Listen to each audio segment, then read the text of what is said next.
દીવ ગાયત્રી પરિવાર તથા સમસ્ત હિન્દુ સમાજ દ્વારા ભવ્ય કળશ યાત્રા તથા શોભાયાત્રાનું આયોજન થયું હતું.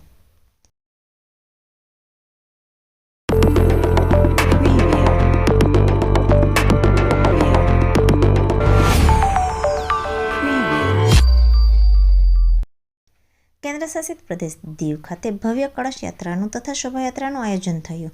પ્રભુ શ્રી રામની અયોધ્યા ખાતે પ્રાણ પ્રતિષ્ઠા મહોત્સવ ઉજવાઈ રહ્યો છે, ત્યારે દીવ પણ શ્રી રામમય બન્યું છે અને ઠેર ઠેર સજાવટ કરવામાં આવી છે.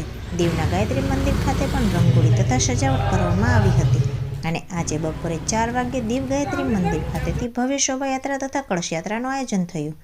આ યાત્રાની શરૂઆત ગાયત્રી મંદિરથી આરતી કર્યા બાદ થઈ હતી.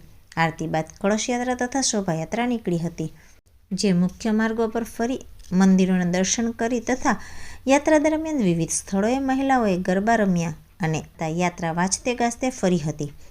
દીવમાં ફરીને પરત આ શોભાયાત્રા ગાયત્રી મંદિર પહોંચી હતી. આ યાત્રામાં બહોળી સંખ્યામાં ભક્તો જોડાયા હતા.